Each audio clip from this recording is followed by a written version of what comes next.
Estados Unidos comienza conversaciones presenciales con el gobierno talibán en Doha. Habrá encuentros este sábado y domingo con prioridad en la salida de Afganistán de estadounidenses y otros extranjeros que aún siguen en el país, así como afganos colaboradores de Washington. El presidente de China, Xi Jinping, prometió que realizará una reunificación pacífica con Taiwán. La isla, que se declara independiente y gobernada democráticamente, rechazó las declaraciones tras una semana de asedios con aviones de combate enviados por Beijing, elevando la tensión en la zona. Y un tribunal federal de apelaciones en Estados Unidos restituyó la ley antiaborto de Texas. Solo 2 días antes, un juez había bloqueado temporalmente. La normativa que restringe la interrupción del embarazo desde las 6 semanas podría volver al Tribunal Supremo, que hace semanas rechazó estudiarla pese a cuestiones sobre su constitucionalidad. Regresamos con ustedes para actualizar la información internacional en France 24. Estados Unidos encara la primera reunión con los talibanes desde la retirada de sus tropas en agosto, cuando los extremistas consolidaron la toma de Afganistán. Representantes de ambas partes se reunirán en Doha este fin de semana con el objetivo de evacuar a estadounidenses que quedan en el país asiático, junto a otros extranjeros y a colaboradores afganos. También se discute la reanudación de la ayuda humanitaria. Entre tanto, el país asiático, cientos de familiares y residentes asistieron a ceremonias fúnebres en la ciudad de Kunduz tras el atentado que dejó más de 70 fallecidos este viernes. Poco más de un mes desde que el último soldado estadounidense abandonara Afganistán, Estados Unidos está celebrando su primera reunión en persona con los nuevos gobernantes del país, los talibanes. Las delegaciones llegaron a Doha, en Qatar, este fin de semana. El Departamento de Estado de Estados Unidos hizo hincapié en que la reunión no supone el reconocimiento del gobierno talibán. Tenemos claro que cualquier legitimidad debe ganarse a través de las acciones de los talibanes. Washington quiere garantías de que los talibanes cumplirán su compromiso de permitir que los ciudadanos estadounidenses abandonen el país. Decenas de ellos todavía están tratando de salir, junto con miles de afganos elegibles para visas estadounidenses. La delegación norteamericana también quiere que los talibanes permitan entrar ayuda humanitaria mientras el país enfrenta una severa crisis económica. La reunión de 2 días se produce poco después de un atentado suicida con bomba en la ciudad de Kunduz, al norte de Afganistán, que mató a decenas de fieles de una mezquita chií.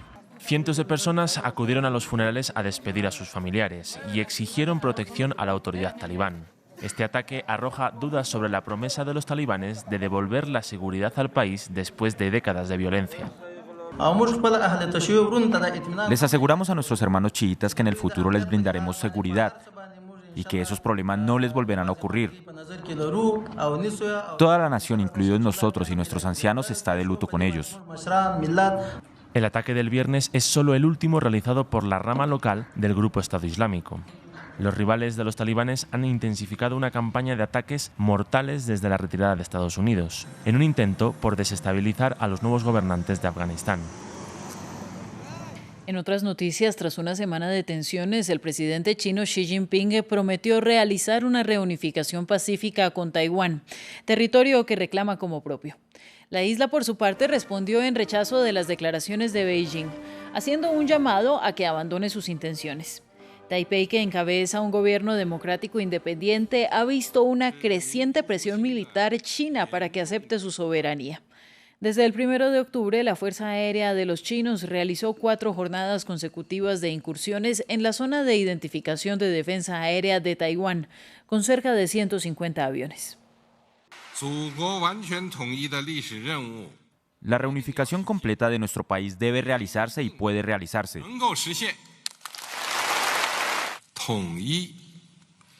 La unificación es la esperanza de todo el pueblo chino. Si China puede reunificarse, todos los chinos disfrutarán de una vida feliz. Si China no puede reunificarse, todos sufrirán.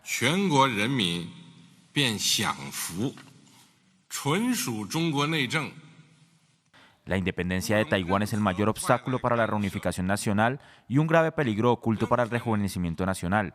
Aquellos que olvidan su herencia, traicionan a su patria y buscan dividir el país no servirán de nada y serán despreciados por el pueblo y condenados por la historia.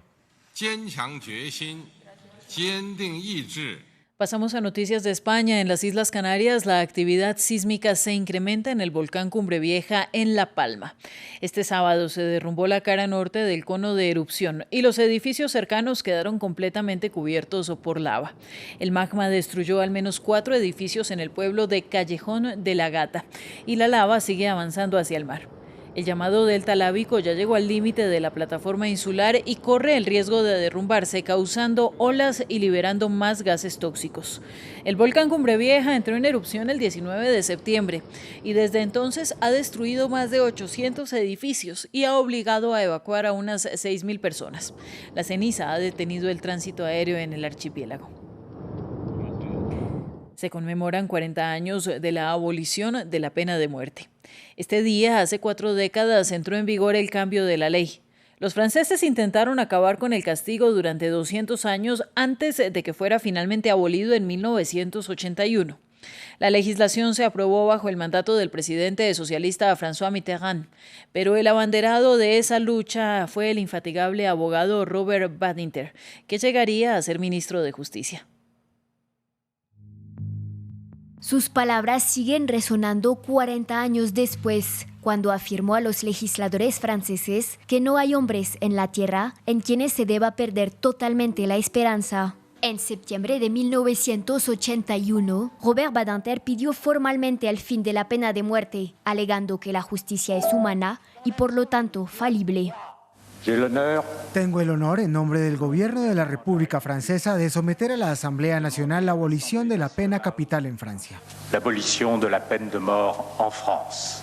Cuando François Mitterrand llegó a la presidencia, la pena de muerte seguía en vigor, incluso en su forma más escalofriante, la guillotina. En aquel momento, Francia era el último país de Europa, con la excepción de Belarus, que mantenía la pena capital, y la opinión pública estaba poco dispuesta a abolirla. Pero para Badinter y un François Mitterrand aún no elegido, la República debía construirse sobre valores, no sobre encuestas.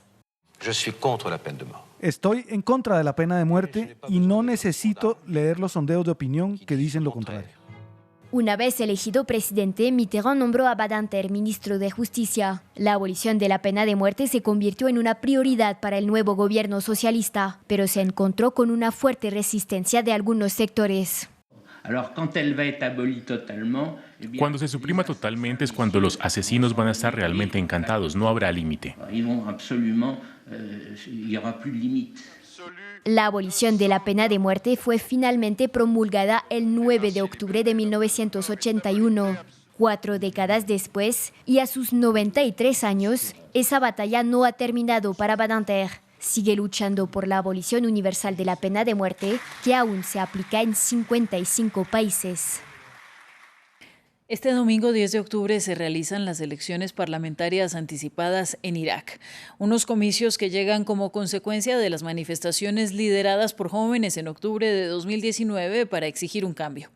El fin de la corrupción y la lucha contra el desempleo fueron banderas de cara a estas elecciones. Sin embargo, 2 años después y con el movimiento decantado, se espera una alta abstención de la juventud. Soldados, prisioneros y personas desplazadas votaron en elecciones tempranas, mientras que el primer ministro Mustafa al-Kadhimi anticipó que no tomará partido por ningún candidato.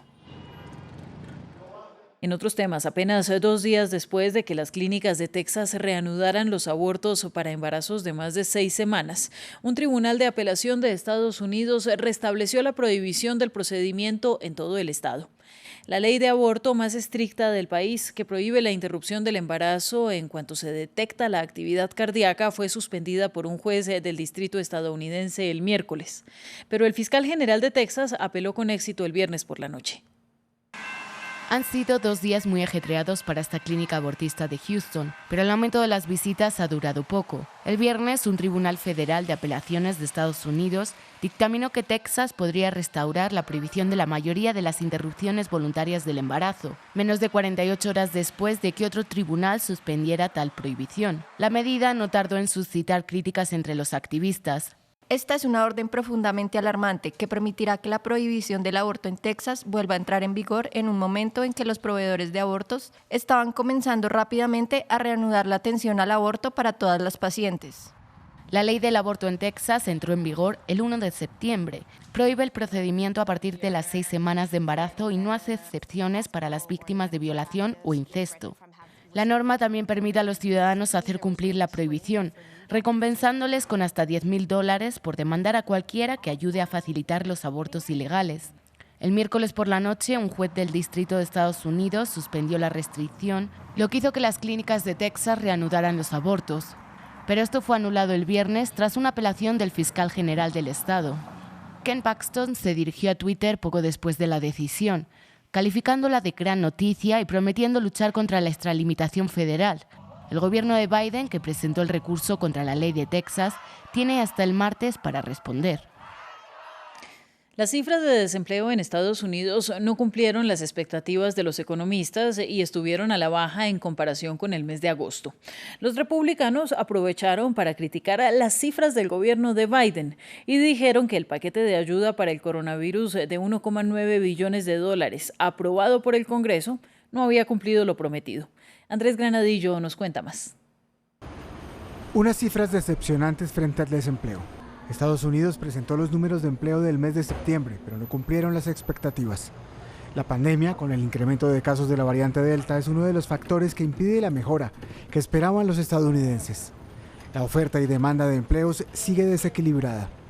Parece que esos problemas de oferta de mano de obra no se han resuelto por sí mismos. Parece que los trabajadores todavía están luchando por salir y conseguir trabajo y los empleadores todavía están luchando por encontrar los trabajadores que necesitan. Las empresas agregaron solo 194,000 empleos en septiembre, la mitad de lo que habían pronosticado los economistas con 500,000 puestos de trabajo. Este desbalance no fue subrayado por el presidente Biden, quien prefiere fijarse en las cifras del desempleo que suenan más optimistas. Hoy, por primera vez desde marzo de 2020, la tasa de desempleo estadounidense está por debajo del 5%. En solo 8 meses desde que asumí la presidencia en medio de una grave crisis de salud pública y económica, la tasa de desempleo está ahora por debajo del 5%, al 4.8%. Los datos de desempleo antes de la pandemia eran del 3,5%. Los 7.700.000 desempleados estadounidenses tendrán que esperar a que la economía siga mejorando en los próximos meses, a medida que disminuyan las infecciones por COVID-19 y las personas reanuden la búsqueda de trabajo. Y para el cierre, por primera vez, reguladores de seguridad sanitaria de México rechazaron autorizar una nueva variedad de maíz transgénico, en una señal de que el gobierno está endureciendo su posición en torno a los cultivos modificados genéticamente. La nación es autosuficiente en producción de maíz blanco que se utiliza para hacer tortillas, el alimento básico de los mexicanos. Pero depende en gran medida de las importaciones de maíz amarillo, tanto para la alimentación de ganado como para numerosos usos industriales. El gigante de los pesticidas y semillas transgénicas, Bayer, perdió una batalla en México. El regulador sanitario del país, la COFEPRIS, rechazó un permiso para una nueva variedad de maíz transgénico solicitada por esa empresa farmacéutica alemana. Se negó el primer permiso de importación de las nuevas variedades de semillas GMO Bayer. El regulador determinó que la nueva variedad de semilla estaba diseñada para tolerar el herbicida glifosato, una sustancia que considera peligrosa. Por lo tanto, dijo que su rechazo se basaba en un principio de precaución. Creo que aquí es una especie de rescate cultural de nuestras raíces, de nuestra identidad, porque al final, no se ha probado, pero los seres humanos somos lo que nos comemos. La gigante farmacéutica Bayer declaró este viernes que está evaluando sus opciones legales, criticando la decisión como no científica. Creo que es un tema muy delicado, que estamos dejando que la ideología sea la que está detrás de la toma de decisiones y va a ser un error monumental. México, cuna del maíz moderno, nunca permitió el cultivo a escala comercial de maíz transgénico, pero durante décadas gozó de la importación de estas variedades, aprobando unas 90 especies modificadas. Pero bajo el gobierno del presidente Andrés Manuel López Obrador, quien asumió el cargo a finales de 2018, la COFEPRIS no aprobó ninguna semilla transgénica. Cada 30 minutos actualizamos las noticias. Siga en France 24 y en france24.com. Buenos días.